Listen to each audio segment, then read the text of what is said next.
Good afternoon. We'll give everyone a minute or two to sign in. Lovely to see you all on this lovely hot summer's day. Amazing stuff. Hello, everyone. So it is a webinar, which means that you have to, if you want to chat, it has to be done via the Q&A or the chat function. And that's the only way we'll be able to see it. We can't have you on screen, unfortunately, but we will be able to communicate with you. Hi, Marianne. We can communicate with you via the chat functionality and the Q&A. So do feel free to introduce yourselves, to get to know each other. Hi, Beth, to do some networking while you're here, as well as listening to myself and Paulina. So I'll give everyone another minute, and then I'll do a little bit of housekeeping, and then we'll get started with our session.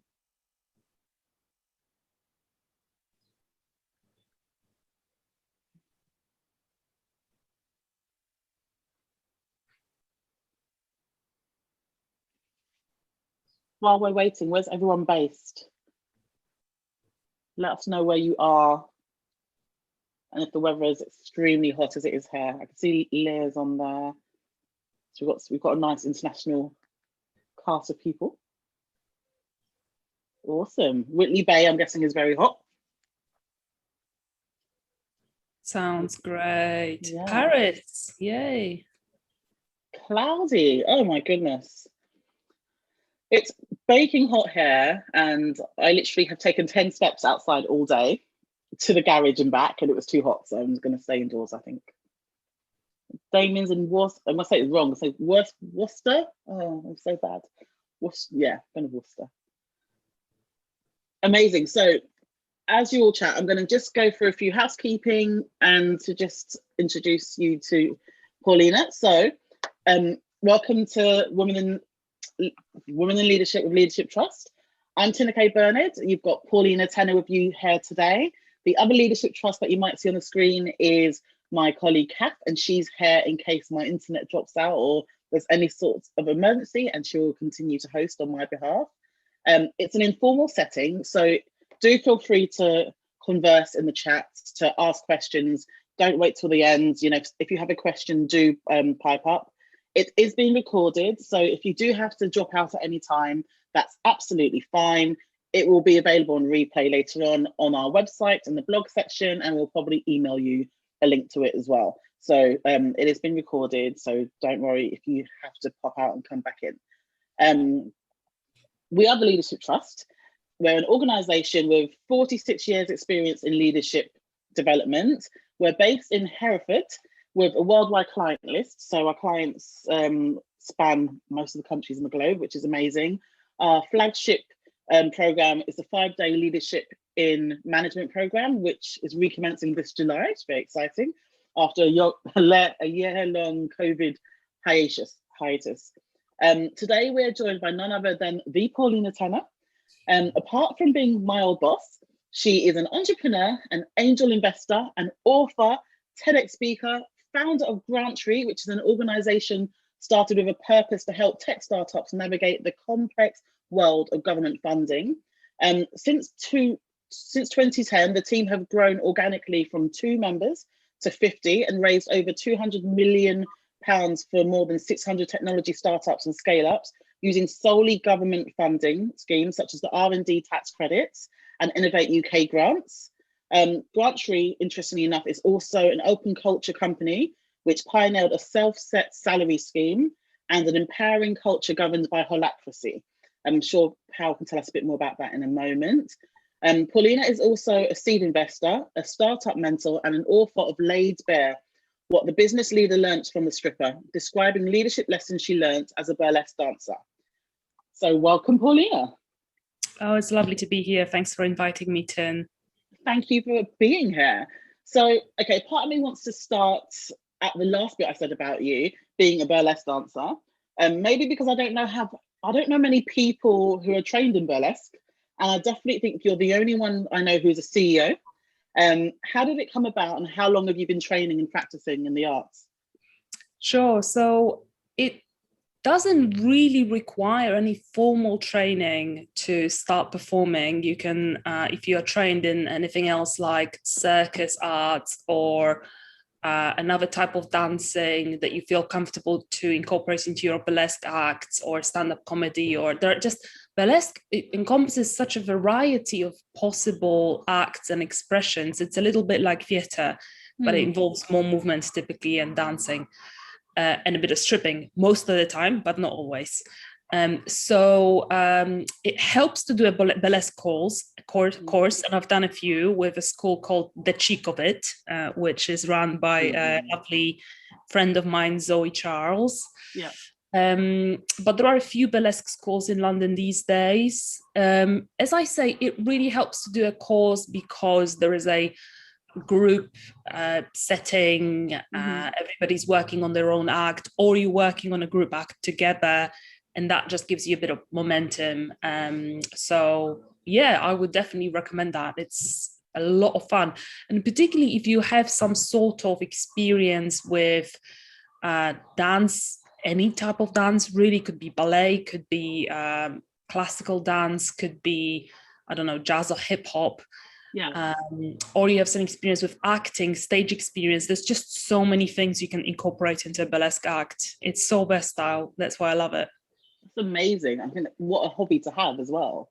Yeah, I know, right? So creative. I guess it's a balance between what's very serious and, running a business and having something that's more of a creative outlet as well. Absolutely, yeah. Amazing.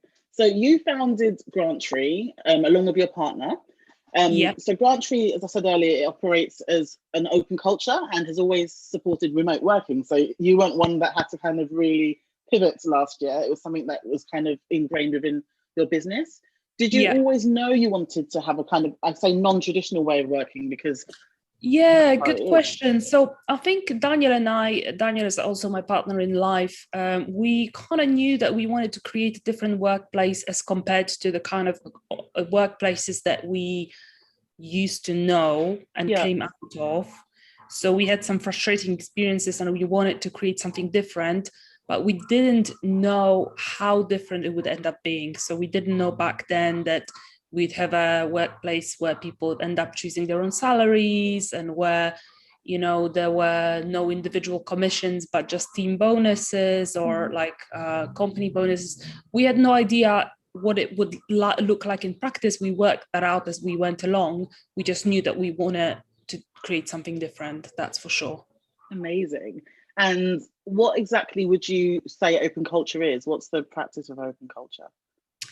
Very good question, because open culture can mean so many things.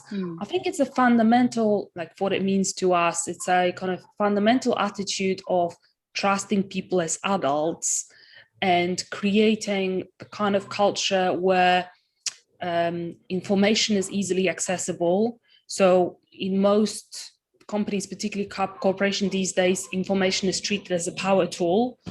And hence there are kind of many water cooler conversations and political situations, and some people have access to some information, whereas others don't. And we see open culture as the kind of culture where information is easily accessible, and where people are trusted and treated as adults. So that's how I would sum it up. And it may sound simple, people are trusted and treated as adults, but it has far-reaching consequences actually. Because we kind of empower people to take control over their own energy, resources, how they organize their working day, where they work from, what hours they work from, and even what they're being paid. And I guess it goes so much against what we're taught from very young, but there's this hierarchy and there's this way of doing things, and then suddenly, I don't know how you found it, but obviously with me coming into the company, I'd worked in many places before and there was always some sort of hierarchy. So then it was very exciting for me to hear about open culture, but then in practice, it's still very unnerving when it's like, okay, yeah, go and order £10,000 worth of computer equipment and you don't need sign off from, 6 levels of management to do that. It really is this exercise in trust, which is very liberating. Absolutely. Yeah. So I would agree with you that it sounds like heaven until you actually end up in the middle of it. And there are quite a lot of challenges to deal with in terms of, it requires a lot of self-responsibility and sense of ownership of your own work. Because in our company, what open culture means to us as well is that there are no managers, as in people manage themselves. Yeah. So as you said, unless there is some kind of policy around, for example, spending, which there will be, but you have quite a lot of freedom to spend the money that you can spend however it benefits your role. Yeah. So that does require quite a lot of self-responsibility and quite a lot of maturity, actually. So it's not, an open culture such as ours and this kind of workplace is not always the easiest workplace to find yourself in. Yeah.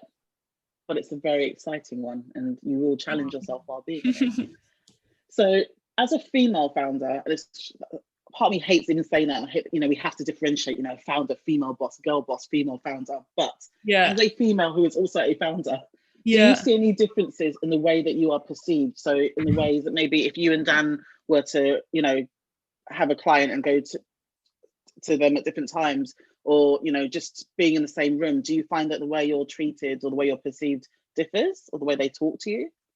Yeah, good question. I mean, the thing is, I've never really focused on the negative. I've always focused on, even if I felt awkward. So in the very early days, even before GrantTree was started, I used to do a lot of networking with tech startups, and I was always the odd one out in the room who was a woman, Eastern European, and not a programmer, not technical. Yeah. And I actually turned it into my advantage, the fact that I was different. So I never kind of framed it in a way, oh, wow, I'm being looked down at. I was always like, okay, if they're paying attention, then maybe it's a good thing I'm standing out. So yeah, I think I'd be lying if I said that it was never an issue, because most tech founders are male, tech investors are mostly male as well. So I must have felt at some stage in my career as, a little bit out of place, perhaps. Yeah. But that was, in a way, an exciting thing for me. And these days, as there are more and more female founders and female investors, even in male-dominated spaces, I think I still find it an exciting thing to be in the minority. That's awesome. I love the way that you turned it, because my next question was going to be, how do you, if you can you do it advantage? And you clearly did find a way to do that. Absolutely. Yeah, I think being in the minority can be a good thing. And as long as you learn to be comfortable with the fact that you stand out to a degree, then that's fine. I've got a awesome question, and I know that I know from my own hindsight that you have a good answer to this. So it's from Di, and it says, I understand the idea of treating people as adults, but not having clear rules, boundaries, and expectations will benefit those who might be better at self-presentation, to the detriment of those who might not be as confident, regardless of how good they are. So she goes, often this would benefit men who are culturally trained to put themselves forward and present themselves more positively, regardless of actual competency, rather than women who are culturally trained to be modest. How does this not turn into a Lord of the Flies situation if there is no one managing the situation? Very good point. Thanks for raising that. So it may sound, before I kind of delve a little bit deeper into how the company is run, it may sound like it's kind of chaos, which it's not. We have a structure in place. We're governed by a structure which is known as holacracy. You can Google that. It's alternative to hierarchy, but it's a way to organize and manage companies on an operational level and on the governance level. And there are very specific rules and expectations out of every role. And there are very specific policies as well, which we have created within that holacratic structure. which say, for example, that people are expected to update their salary or to do some research into their salary every 6 or 12 months, or which, those rules change according to what we see works and what doesn't work as well. Yeah. So, of course, we've figured out that there's going to be people in the company who are more comfortable with researching what they're currently worth in the workplace and putting forward a proposition for a higher salary. And there are people who are going to be less comfortable with that. So we've got policies in place to compensate for that. And in terms of the male to female balance, I think we've done pretty well. So at the moment, we've got more women in the company, even though even though it's a financial services company, it gets grants for technology startups and scale-ups. So we operate within the tech space. And we have, on average, women are actually being paid more because we've got a lot of women in senior positions. So we kind of, I think, evolve the company to a place where women are quite comfortable, I have to say, standing up for themselves. At least that's what evidence suggests, which is brilliant. And we've got a lot of brilliant women on the team. And I think it's never, what's great about holacracy is that there is a constant drive to update those policies and to make sure that what you have in your governance actually works in practice. So if you see evidence that a particular policy doesn't work, there is pressure to update it or to make it reflect reality, which is what we do. But thanks for the issue. I think it is true that women are culturally trained to be kind of meek and gentle and beautiful and slim, ideally, and good cooks and whatever else. That's true, within the kind of patriarchal structures that we have. So it is very important to make sure, and to be honest with you, not just women, but even those from disadvantaged backgrounds, those who haven't been trained to stand up for themselves, to create systems and policies which empower those people, or people who are in a sexual minority or ethnic minority, to empower those people to be as assertive when it comes to making sure that they're being treated fairly, and not just fairly, but really well in the company as everybody else. Yeah, thank you so much. It's really well thought out answer. Thank you, Pal. One of the things we ask everyone who's come onto this series is about leadership myths and what leadership myths they've kind of come across in their lifetimes. Do you have any myths about leadership that you were taught or you grew up thinking, as you're talking about, the patriarchy and the way that we're made to believe certain things? Was there anything that you were made to believe that you kind of had to knock on its head in order to go forward? Well, there's loads of myths about women as leaders, for example. So, for example, that women don't take risks, which is so untrue in my case. So I'm actually a bigger risk taker than my partner. I just enjoy dealing with risk, and I think it's inevitable if you're going to grow. So, or if you're going to kind of magnify or expand your wealth or your growth, really, it's inevitable that risk will come up. So to a degree, I thrive on risk, I think.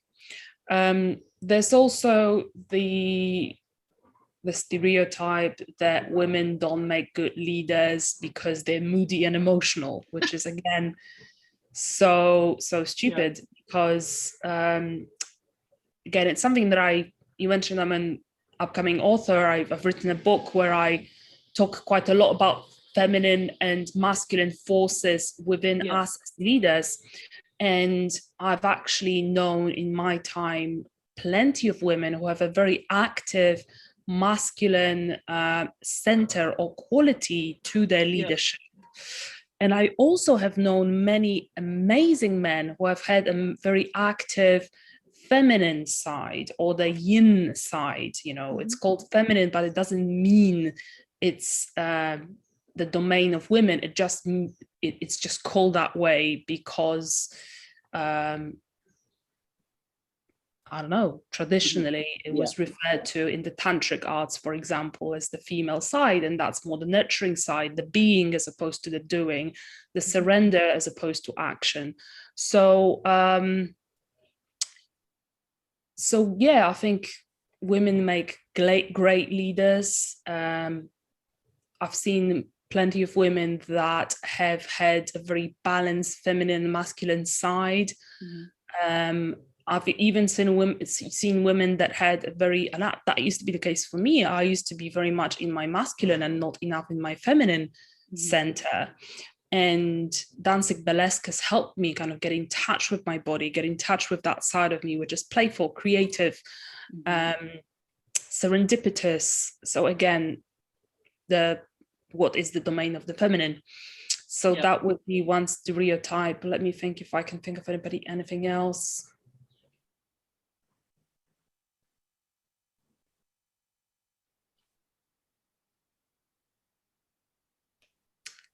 I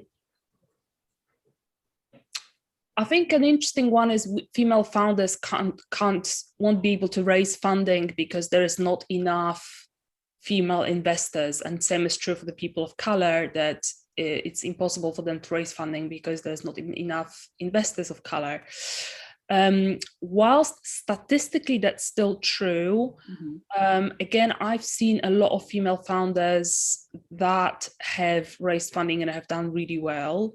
So I really believe that at the end of the day, if you're fantastic at what you do, if you make it clear out there in the world how good you are, and if you're really dedicated, and if you answer those questions that investors are asking you, and if you kind of press on, if you're kind of assertive enough when it comes to asking for that funding, it will come. It's definitely not the easiest thing in the world to raise finance for your team, particularly equity funding, but it's definitely possible.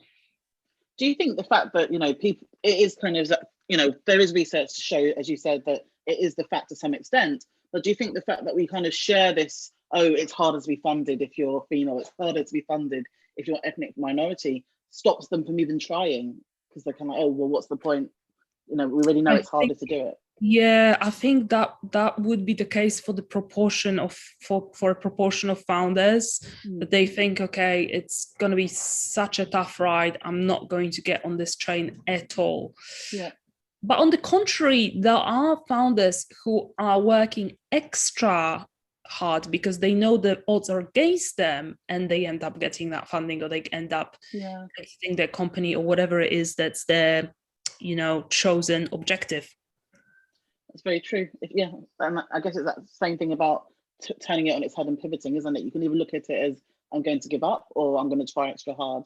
The same way you said, you're going to look at the situation when you're the only female in the room as, am I going to shrink away, or am I going to use this to my advantage? So it is about absolutely action. So I don't want you to keep an eye out for those questions then, if there's any more questions from the audience, because it's great that we have some engaged listeners. I'm really enjoying this.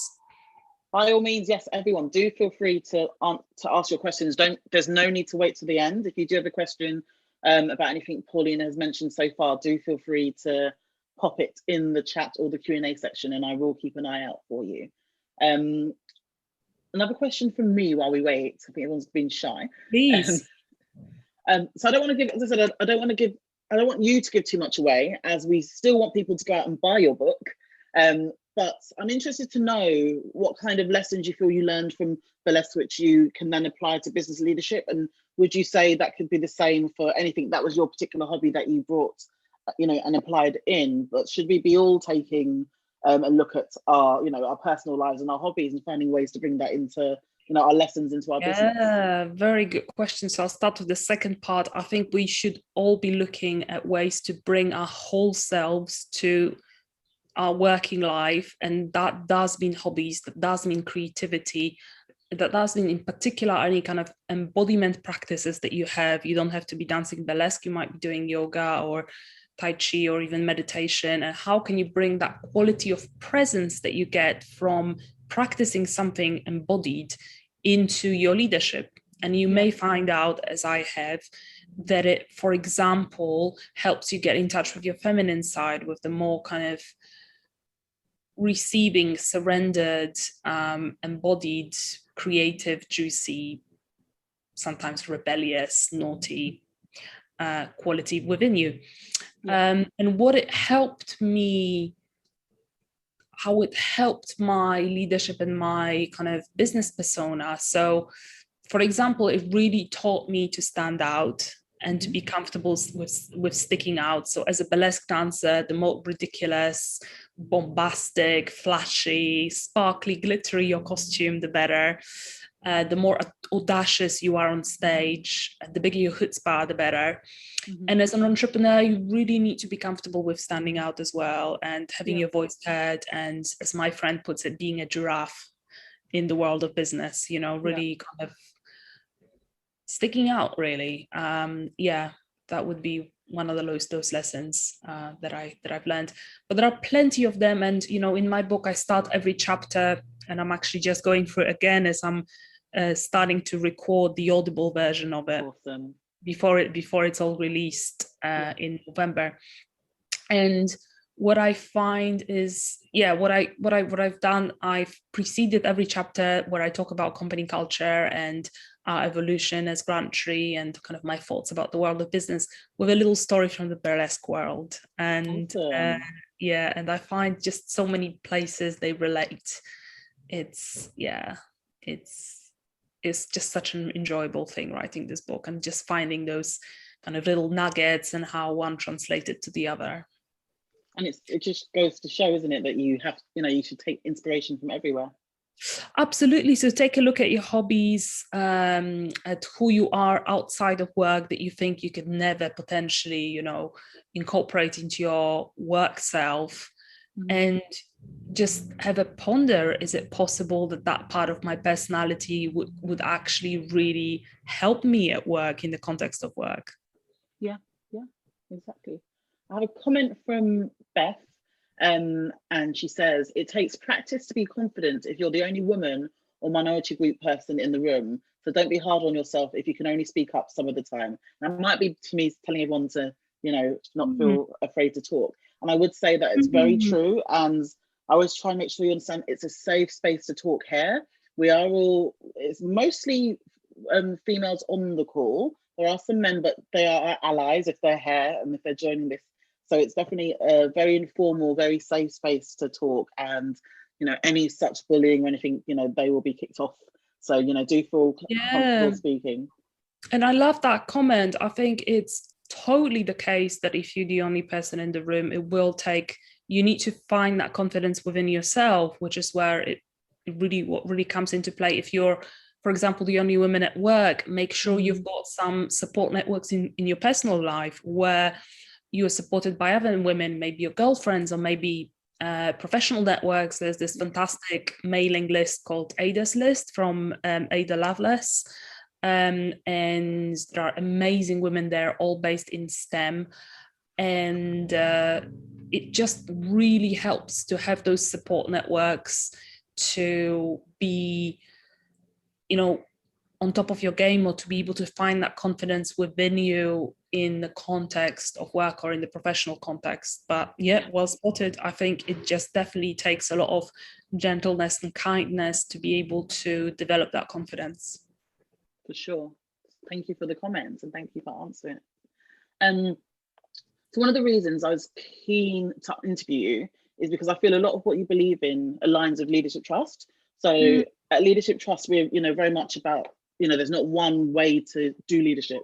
There's not, it's not something you can read in a book and just go, I'm now a leader. And we encourage people to kind of, learn to lead by winning their hearts and minds, and to embrace your own self-awareness and tap into your own, personal leadership qualities. And like I've seen firsthand working for you that you do the same. You know, you encourage people, as you said earlier, to bring their whole selves to work. And I like that as a phrase. I hear it more now, but it was probably the first time I heard it. It was, you know, was at GrantTree, bringing your whole self to work and to develop as individuals. So where did this ethos come from? Was that something that you started from the start, or was that something that kind of grew as the company grew? I think it grew as a company grew, but being honest about it, I think from the start, Daniel and I have the kind of relationship in our personal life where we're just dead honest about who we are, what our needs and wants are, what our dreams are. And we just believed in that kind of radical honesty in the professional space as well. So I think that's where it potentially grew from, that value that we have in our personal lives of really putting all your cards on the table. So yeah, I think it evolved from there, and then we just named it as bringing your whole self to work. But because we just really despise that kind of thing in the corporate culture where you wear a mask and then you slowly but surely, if you spend enough time at work wearing that mask, you become that mask, and you kind of almost lose who you really are yourself, you know, outside of that space, because you're afraid that if you drop the mask, you're going to be exposed, and you're not going to be liked and accepted. So we really wanted to create the kind of environment and culture where it's safe for people to be themselves. And that doesn't mean that you have to bring everything in. If there are areas where you want to be private, you want that to stay outside of work, absolutely nobody's going to force you to, I don't know, talk about your dating life, even though many people do at GrantTree, but to talk about your dating life or to talk about your health matters or anything else that feels very private to you. But no one will ever expect for you to kind of wear a mask or create a persona for the sake of work. That's so powerful. We have another question. So this one's from Amy, and Amy asks, she says that she finds that the response that men get from embracing their feminine side, so like being more empathetic, more receptive, etc., seems to be more positive than women being more masculine. And she says that, she goes, when I'm at my most assertive, I'm always being labelled as difficult or insubordinate, etc., etc. How can I negotiate that better? Yeah. That's a really good question. I think I've seen both. I've seen men having trouble because they're not kind of being as masculine as the society expects them to be, particularly if they're, you know, of heterosexual orientation. It's more accepted to be more on the feminine side of things if you're gay or queer. So I've kind of seen both, but I totally hear you that it may be a challenge to bring your more masculine, assertive, action-driven, logic-driven side to the workplace.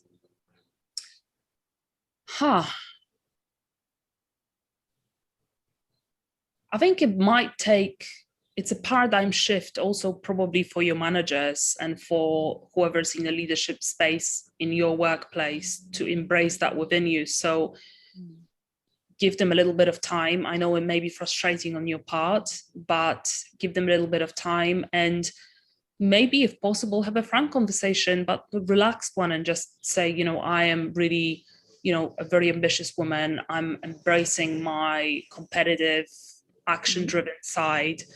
And it's important to me that those qualities are welcome here as well. And what thoughts do you have on that? Yeah, and if you're being labeled insubordinate, have a think, you know, what's making that person judge you as that? Is there something that you're doing that you could maybe tweak? And I'm not saying kind of hide your masculine side, not at all, but maybe there is something that you're doing that's triggering them. Maybe there's something that you can change from your side as well, so it becomes easier to have that dialogue. So it becomes, you know, so yeah, try to put yourself in the other person's shoes, and what is it that's triggering them? How can we kind of arrive at a place where A, you can bring your whole self to work, but B, they're maybe a bit less triggered and feel a little bit maybe less frightened or threatened, because they might feel a little bit frightened that there's a woman that speaks up for herself and is really confident. So so it's a two-sided thing. Yeah. Have you ever felt personally that you're, maybe what you see as your strengths and attributes of, being very open or telling the truth is ever seen, do you get criticism for that? The things that you see as positive, people going, oh, you're too honest, or you shouldn't have said that out loud. Yeah, I definitely, but I have to say, I haven't always been, sometimes I've been just a bit too bombastic and unapologetic, and, I would be the one that, dad's jokes or rude jokes. I'll be the absolute master of those. And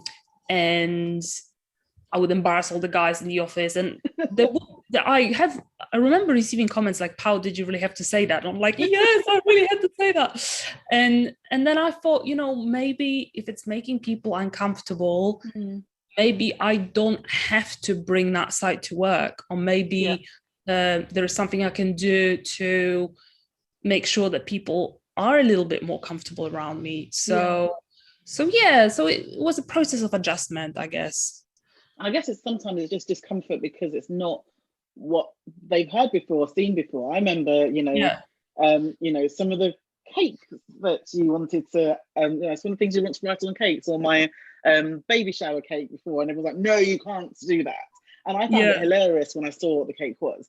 For those who were there, it was basically a woman giving birth with a baby crowning, and Power was told off as not to have that cake. That wasn't the one for, it wasn't appropriate. But I found it. I don't think I was quite planning on giving that one to you, but I was just showing that to people around the office what I found, and people are like, "Oh, this is disgusting." Exactly, and it's that level of comfort, isn't it? Going, maybe because I was a mum or understood that it wasn't uncomfortable, but it made me laugh. Whereas others were like, "Oh, that's a bit much, having a crowning head." So it's that balance of finding what makes you comfortable, what makes you feel that you're bringing your own self, but also not making others feel uncomfortable. But trial and error. Yeah, I think it's a process of adjusting, and also I think as we need to find within our own leadership, because everybody is a leader in their own right. I believe we're all kind of leaders of how we want to live our lives, really, and our professional lives as well. And to find in your own leadership a space where you can, and you find it okay to compromise sometimes, to be like, okay, I want to bring this, and this to work, but how is it received? Is it possible for me to be authentic on one hand, but, in my case, for example, not make people uncomfortable on the other hand? Yeah, exactly. I mean, that's really, really powerful. And again, a leadership trust belief, everyone's a leader. You don't have to run the company or run a country to be a leader. We all in our own ways. And I guess definitely within GrantTree, with everyone being self-managed, you're all in leadership positions. So with that as well, with everyone being in leadership positions, do you send people on any leadership training? What do you do to make sure that they can, maybe when you're hiring, what do you do to make sure they can live within their leadership roles? Yeah. So as you know, Tim, we have quite a complex recruitment process, and within that recruitment process, we use a framework which helps us to determine how self-aware and self-responsible the person is. Also, it helps us gauge how comfortable or uncomfortable they're likely to be with our workplace. Yeah. So and then, it's up to the person themselves how they want to develop and grow. We definitely have and can pay for courses, etc. But we have no specific frameworks to say you need to develop and evolve in this way. Everybody has to find that for themselves. Also, how they want to progress within the organization. There are no set career paths. We kind of leave it up to people, which can be challenging, to kind of curate their own career within the organization. I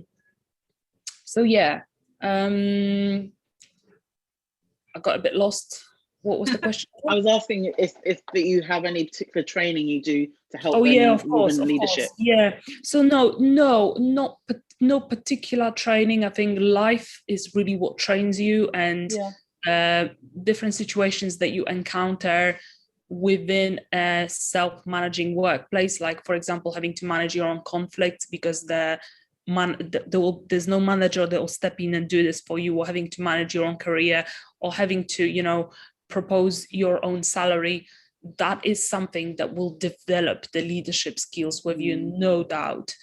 And as I say, we have a recruitment process where we pay special attention to how to a maturity of a given individual and their ability to kind of handle this type of complexity. Yeah. And we are very dead honest with people who are interested in joining us, how, what are the challenges of our workplace, and we help them discern as well whether that's something that they want to sign up for. Brilliant.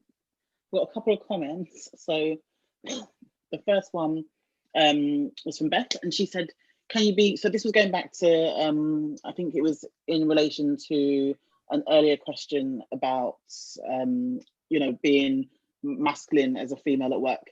So It was, can you be curious and ask a question? Could you give me some feedback about that? What have I been doing that makes you describe me as insubordinate?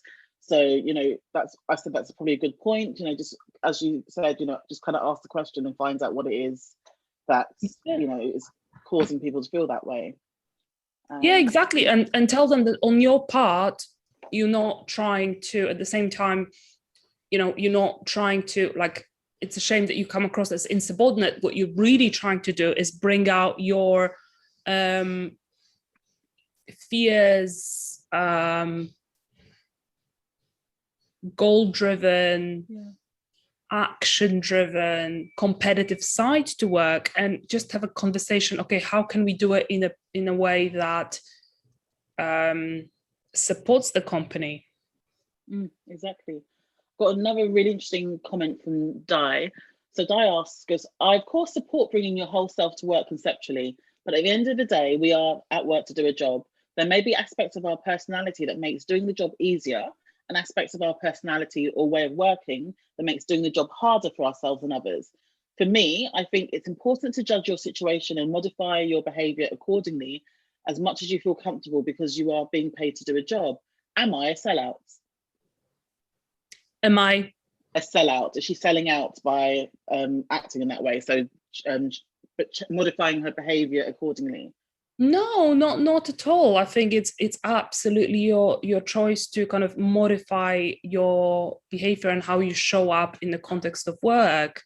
It's totally your choice to be that way. And if you feel that there are aspects of your personality that don't necessarily agree with your work, but you still enjoy the work, you still want to do the work, then you're absolutely a choice to not bring those aspects of your personality. But then again, it might be worth asking yourself, okay, would you not enjoy a role more where that's more suited to the entirety of who you are, where you can actually be completely yourself? And that's, only an answer that you can give. It could be that you're actually really enjoying the role that you have right now, even though you have to kind of put aside certain aspects of who you are. And it might be that you're actually really secretly longing for a role where you could bring your whole self to work. So I think it's up to you kind of to do some thinking there and decide which one you are more comfortable with, but both are totally within within reason, I think. Yeah, thank you. We are at time, so if anyone has any questions they're burning to ask Paulina, do it now, because we are more or less running out of time. I'll ask a quick question to give you a chance to have any last minute questions. So mine is, and we ask this of everyone, do you have any advice for women who are at the beginning of their careers and maybe they want to step into leadership roles or want to, go out on their own, set up their own businesses, or, go higher up the chain within the company they're in? What advice would you give them? Sure. So I would, in terms of, any advice would probably, any coach would give you advice to really visualize your goals as clearly as you can, because then when you know where you're going, the path there becomes clearer as well.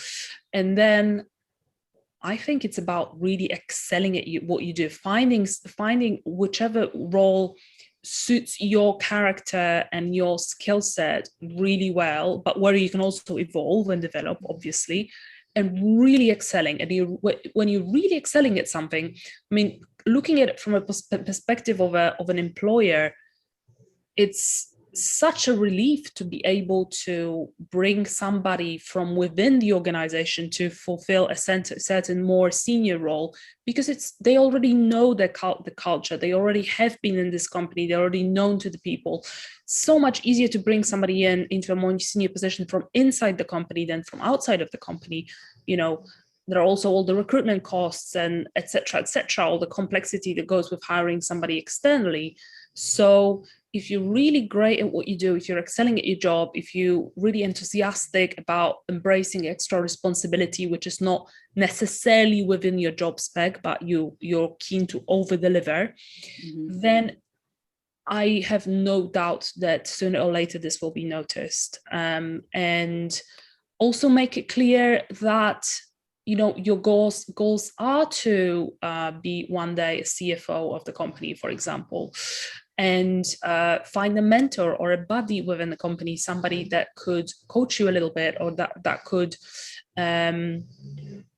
give you a little bit of a sense of where you're going, maybe somebody more senior that you really aspire to.